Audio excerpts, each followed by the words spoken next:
Hello everybody and welcome back to another Marvel Crisis Protocol roster building video, and today we are going to be building a roster loosely inspired by an old roster one of my locals used to run, that is basically kind of taking the idea of some of the Asgardian characters and playing them in Guardians, and then kind of turning it into a bit of a cross-affiliated roster, so the Asgardians of the Galaxy. And yeah, the basic idea is a lot of Asgardian models, kind of the thing that they're needing is a little bit of dice fixing, and that works really, really well with Guardians, and then the two affiliations already have a decent amount of overlap, so they're just pretty good for being able to make a single list with. So yeah, we're going to go ahead and jump right into things. So first things first, we're going to be setting it so we are looking at Guardians and Asgard models here. So there is Asgard, and am I blind? There's Guardians. So real quick, we will throw those filters on,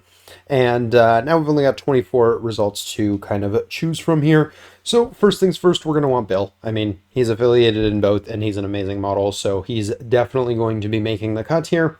From there, the only other model that I'm pretty sure, at least, that's affiliated with both is Angela. Angela is going to sit in the maybe pile for now, because unfortunately the game has kind of power crept past Angela's kind of day to shine. She's still not bad, she's still a safe grab and a bunch of other good things, but yeah, we'll see if she makes the cut. She's probably going to be one of those like kind of 9th or 10th slots that we look at. But first thing that we are going to want to do is make sure we have at least one leader for both Guardians and Asgard. For Asgard, I think we're going to pick Loki for this. It just makes a lot of sense to me. I think any of the kind of Guardian models will work pretty well with his leadership as well, especially since most of them aren't too power starved, so they have no problem paying for it. And he probably works okay in Guardians. I don't think he'd necessarily be bad. Giving him rerolls could be really, really nice for, you know, stuff like getting the bamboozle trigger. Could definitely be good for that, or being able to push through the damage on Clever Ploy. But really, I think his main role here is going to be as a leader.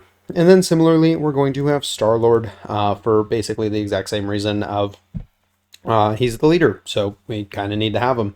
And yeah, he probably won't get played in Guardians as much, but the idea is this is primarily, or sorry, in Asgardians that much, but the idea is this is primarily going to be a Guardians roster with the ability to flex into Asgard if needed. So the next thing that we're going to be looking at for this roster is probably just kind of our Asgard core models here. We want to be able to run the really, really strong Asgard 15. So that, of course, includes Thor, Loki, and Beta Ray. So we're going to be throwing in the new Thor here. And yeah, he just works really, really well with the Guardians leadership as well, and is definitely a menace of a model there. So we'll go ahead and have him take that 4th slot there. From here, it's definitely worth considering a few of the other Asgardian models that work particularly well with Guardians of the Galaxy. Stuff like Valkyrie, I think, is really, really good there. You can use the rerolls to get better chances for Warrior of Legend and potentially get more mileage out of those rerolls. So, personally, I really, really like Valkyrie for this type of list. And then there's some other models that are pretty solid there. Stuff like Sif is a really, really interesting model there, where she's already pretty consistent. She's already got a bunch of rerolls and things, but being able to give her more, give her some better, more consistent defensive rerolls, really, really nice. So personally, I'm a huge fan of Sif. Not going to add her quite yet because we do want to make sure we also fill out the kind of Guardian side of this, but she's going to be strong for consideration. And then, as of course, we've already mentioned Angela. And if we want to have the alternate leadership option with Mighty Thor, we could do that as well, give ourselves a 3rd leadership. But it's definitely going to be one of those things of like Mighty Thor being another 5 threat, and Angela being a 5 threat means we probably don't want to have all three, those two and Loki in the list. So we're going to have to make some decisions when we get to that point. But for now, we're going to focus on the Guardians side with the kind of main, you know, core for a lot of Guardians lists, where we're going to be grabbing, of course, Rocket and Groot.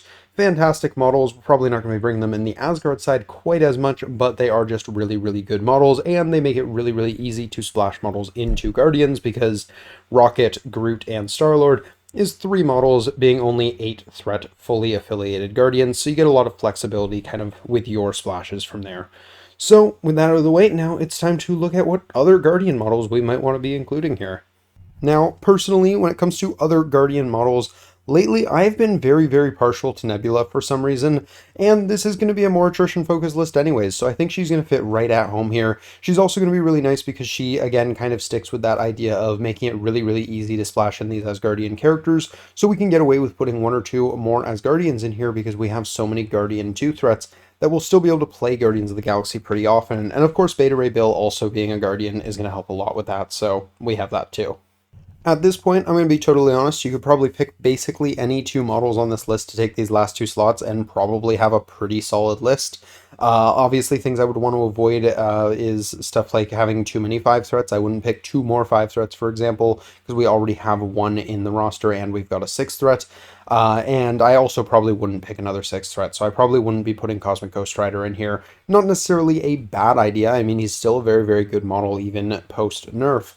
But just kind of giving some more threat variety definitely feels good. So speaking of threat variety for the version of the list that we're building today, definitely want to include a 4 threat in here. We've got plenty of 2s, we got a couple of 3s, but definitely want to make sure we have at least one more 4 threat. So for 4 threats, our options include Yondu, Ronan, Sif, Hela, Original Loki, which we're probably not going to do because we already got Loki, Enchantress, Gamora, and Agent Venom. And yeah, like pretty much all of these are probably good options, but I think personally I'm going to lean towards Sif because I really, really enjoy playing Sif. So she's going to take that next spot for me. I think there's a strong argument to go with someone like Agent Venom, though. Also really, really good there.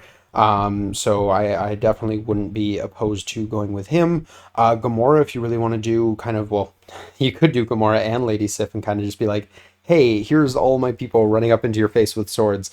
Could be kind of fun. But personally, I think I'm not going to double up on the swords people. I'm just going to take Sif for that. But yeah, you've kind of got good options across the board here. Yondu would be a really interesting one. Obviously, he's a newer character, hasn't come out yet. So whether or not, how well he actually performs on the table is somewhat yet to be seen, but he is really, really cool, and I definitely want to include him in some more things going forward, but I don't think today is going to be the day for that, because from here, I do want to include one of the other 5s, and at this point, it is between Mighty Thor and Angela, but I think we already kind of have a pivot leadership if we're not, feeling Loki for whatever reason, so I think we don't necessarily need to go the Mighty Thor route here. We can take the safe grab route and just kind of be able to play the more objective focus game if we have to, with Angela there being able to safe grab. And of course, Angela is no slouch on attrition either. Just got to kind of watch out because depending on the types of things trying to take her down, she does die to a stiff breeze if you're not too careful. So yeah, that's something to kind of be concerned about with her, but she does hit pretty hard, and she's still got a lot of really valuable places in a list like this. So yeah, I think that is a list that I'm pretty happy with. We've got 2 models affiliated in both affiliations that we're trying to build here, and pretty much all of the other models are going to be good in either of our options here. Obviously, I didn't really mention it much, but Valkyrie and Sif both, they obviously appreciate the rerolls from the Guardians leadership, but they also definitely appreciate the ones from Loki's leadership as well. So it's one of those kind of things that makes this sort of roster really, really easy to build, is that the leaderships are kind of doing similar things, just one of them costs power and the other one doesn't. And of course, the other one you can only use 3 times per round. So, there are obvious differences, but they kind of benefit the same types of models. So yeah, the same general play strategies are going to work pretty well. If the model's good in one, it's probably going to be pretty good in the other. And yeah, I think this is a really, really solid set of 10 models here. I don't think really any of the models on this list are going to feel like a liability, and I think you'll have situations where you're tempted to bring all of them. So that's kind of what we're looking for here. But with that said, we're going to go ahead and move on to tactics cards, where, yeah, we're going to have some interesting decisions to make. So for tactics cards, first things first, we're going to want to take our restricted cards. First one's going to be Brace for Impact. Of course, you kind of just need to have that. There's a strong temptation to take Brothers in Arms here, actually, because we do have Bill and we do have Thor, and for that, they are really good on that 15 threat down the middle sort of situation, and we're definitely going to be including Gamma in this roster. So Having Brothers in Arms, not a terrible idea. I think it could be interesting. Whether or not it's worth more than the other ones is hard to say, but I think it's at least interesting enough that we can go ahead and include it here. And the nice thing with Guardians is they have tons of really good things going on anyways, so if we're playing Guardians and we're not playing Brothers in Arms, I don't think we're really going to be missing that extra tactics card too badly. So from there, it's time to look at some of our affiliated cards. And of course, well, we're going to be including Galaxy's Greatest for Guardians because that card is just insane. So we'll go ahead and throw that in there. Similarly, Lovable Misfits, just a really good card. Definitely worth including. You know, sometimes it can backfire on you a little bit, but it's almost always, just kind of at worst, it's a bit of a nothing card, and at best, it can do insane things for you. So yeah, it's definitely going to make the cut here. From there, we're going to be taking a look at Asgardian cards, and we're going to be including Odin's Blessing, obviously. That card is insane, so definitely something we want to include here. Personally, I do really like Rainbow Bridge, so I'm going to strongly consider that one. We're not going to fire on it just yet. And then we do have some other options, like Doom Prophecy can be kind of interesting, but I'm not 100% sure how I feel about Doom Prophecy with this roster, because we are playing the other Thor, and he is primarily energy attack based, so he doesn't get quite as much out of it. Bill doesn't get a crazy amount out of it. It could be really interesting though on Angela or Sif or Valkyrie. So yeah, you know what? Why not? Let's go ahead and include Doomed Prophecy as well. From there, we get into some character cards, and I think Deadly Duo is definitely worth having. Rocket and Groot are obviously going to be run together quite frequently, so I think that's going to be a really solid card for them. I think Giant's Blood is another one really strongly worth considering, especially if we're planning on running Loki as the leader most of the time. When we're running him, being able to use this to kind of keep him alive is going to be quite nice. So I think we'll throw that in there as well. And then from there, I think that's when we start looking at generics and maybe reconsidering whether or not Rainbow Bridge is going to join the cut. And I think it probably can. If we're playing Guardians, just looking at what we have right now, Guardians are running Brace for Impact. We're going to be running Galaxy's Greatest, Lovable Misfits. That's 3 cards. Deadly Duo most of the time, so let's say like 3.5 cards. So if we include Rainbow Bridge, then we're kind of locking ourselves into needing Deadly Duo. Not 100% sure how I feel about that. That feels okay, because I mean, Rocket and Groot are going to make most, if not all, Guardians lists, and we do have the pivot affiliation if we're really not feeling like they're going to do it. So yeah, I think that's probably fine. That does mean for Asgard, we also have plenty of options. We got, one, two, three, four, and then we have both restricted. So we've got tons of options for Asgard there. So we're just going to make sure the last one is a generic card, make sure we're not kind of shoving Guardians too far out of it or forcing them into specific characters too often. And I think for our generic card for this one, with Guardians, typically we're going to be probably going either similarly, because we are bringing stuff like Thor or wider than our opponent. So Survival is a solid card if we want to consider Survival. Warpath is just generically good. I definitely do really like Warpath, so that could be a good option for us as well. And then there's just Recal, which is just kind of a nice little panic button. And I think if our plan is to be bringing stuff like Thor under Guardians, where we're going to be throwing these big dice pools out, I think Recal is probably the way to go. That just kind of feels like the better pick for me if we're bringing something like Thor, where, you know, he's got these huge dice pools and we really don't want him to get spiked down either. And under Guardians, he wouldn't have the protection of Odin's Blessing. So yeah, I think Recal probably makes our 10th slot there. And yeah, I think that's pretty solid. It's definitely a little tighter on the Guardians side than I would have liked.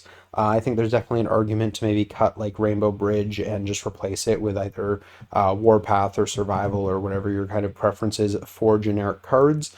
But I think for the purposes of this list, I'm going to leave it as Rainbow Bridge, because I do really like the card, and I think most of the Asgardians in this list can get pretty good value out of it. So yeah, we're going to keep that for now and move over to Crises selection. And here, well, we're going to have to kind of think about what types of scenarios we're going to be playing which teams. So obviously, Gamma is going to be really, really good for this. 15 threat down the middle. We're definitely playing Asgard on that. We're bringing the trio. Not that Guardians is particularly lacking if we wanted to play them on there. We also have plenty of options at 15 for Guardians. But yeah, that's going to be an Asgard scenario all the way. I think similarly, we probably include something along the lines of Deadly Meteors could be really, really interesting. Being a 17 threat, we could do the 15 threat Asgard plus like Nebula, and that plays basically the same. Versus, if we want, we can kind of gunline it a little bit with Guardians if we wanted for the same scenario, and then do that with Thor. So I think that works pretty well. Just kind of, again, it's a straight line scenario. We're going to be able to really force that attrition game there. And then if we want to do something a little bit more interesting for, kind of the Guardian side, I think something like Infinity Formula is relatively safe to just kind of be like, yeah, we're going to go a little bit wider here. We're going to play, some more of the Guardians characters and kind of lean towards them on Infinity Formula. So yeah, I think that'll do our secures there. And then for extracts, well, we would love to have researcher, but unfortunately it's restricted, so not going to happen. So we just generally don't want anything that's going to punish us too badly. We do have a safe grab, so we're mostly okay with that, but at the same time, we're probably not picking our reds too often, so something to keep in mind there. Hammers is definitely a solid option for us. We're definitely playing attrition. We're going to be throwing out lots of attacks pretty frequently, so I think hammers is one of the ways we want to go here. From there, I'd be hesitant for something like Struggle for the Cubes. I feel like that's probably too fast scoring. We're going to be probably leaning towards attrition most of the time, whether we're Guardians or Asgard. So maybe we don't want to go that direction. And at that point, I think we're looking at the E and the C map shapes here. So I think Montesi is good for us. We do have a safe grab, so we can at least threaten to safe grab if our opponent doesn't. And from there, probably alien ship. I think we're not running any like drops or steals or anything like that, which I think is what kind of pushes me towards legacy usually. And I don't think we have any crazy preference for threat. If anything, we prefer 17. So yeah, I think we just go ahead and take 17 there, and boom, there we are with our scenarios. So yeah, that is the entire list. So we're gonna go ahead and run through it one more time. And here we have our final Asgardians of the Galaxy roster ready to go. So we have Star-Lord or Loki leading the charge here. Alongside them, they're going to have Beta Ray Bill, who's affiliated both sides. For the Asgard side, we have Thor, Hero of Midgard, Valkyrie, and Lady Sif. Oh, and we also have Angela affiliated both sides. Almost forgot that I included her here. And then for the Guardian side, we have Rocket Raccoon, Groot, and Nebula. So definitely not as Guardians heavy as I kind of initially envisioned this being. Probably could have taken one more model from Asgard out and put in a Guardians model instead. Something like Gamora would have been interesting, but still pretty happy with this. This seems like a fun list, and it's all characters I would enjoy playing myself, so definitely not complaining with how this is shaped out. Going into tactics cards, we got our two restricted slots. We're using Brace for Impact and Brothers in Arms for those. So one of those is also kind of an Asgard card at this point, but is what it is. Still actually, that's not even an Asgard card. We could totally bring that in Guardians because we're going to be splashing Thor all the time there, and we've got Beta Ray. So no, we can totally bring that in Guardians. I don't know why I was so worried about that earlier. That makes me feel a lot better about the cards here, actually. Then we got some Guardians cards. We got Galaxy's Greatest, Lovable Misfits. So both really, really good Guardians cards. Then we got for our Asgard cards, we have Odin's Blessing, Doomed Prophecy, and Rainbow Bridge. I got a few good options there. And then for our characters, we got Deadly Duo and Giant's Blood. And Deadly Duo just letting Rocket do Rocket things, and Giant's Blood keeping Loki alive. And then lastly, we wanted to include at least one generic to make it sure we had some good options at, various threat levels and various teams we choose to bring. So Recalibration Matrix, turns out it's a good card. So yeah, that's going to be our set of tactics cards. And then lastly, we got our crises, where for secures, we have Gamma, Deadly Meteors, and Infinity Formula. And for our extracts, we have Hammers, Montesi Formula, and Alien Ship. And yeah, I think these are going to be pretty good just in general for either of these affiliations. But, we kind of have, this one definitely favoring Asgardians. And then this one can kind of go either way, and this one's favoring Guardians. So I think we've kind of got a good spread for those there. But yeah, I'm actually quite happy with how this turned out. This seems like it would be a really, really fun list to play, at least in my opinion. I like playing most, if not all, of these models. So yeah, this might be something that I kind of play around with at locals for a bit because I've been playing a lot of Guardians lately, anyways, and could be fun just to kind of play around with some of the your Thors and stuff like that in Guardians.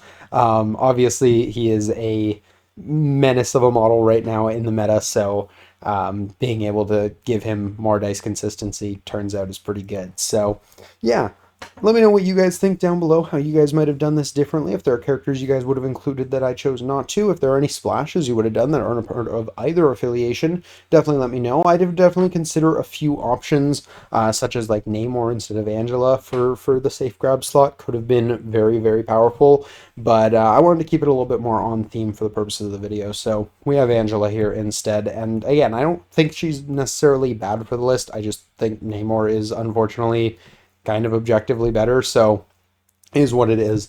But yeah, I'm very happy with how this turned out, so definitely let me know what you guys think down below. But that is going to do it for this roster building video. I hope you guys have enjoyed. If you did, please do drop a like down below. Subscribe if you're new to the channel. We do discussion-focused content like this every week or all through the week, and we got battle reports on the weekends. So if you're a fan of any of that sort of thing, feel free to jump on in. But that's going to do it for now, so until next time, have a great day, everybody. Peace.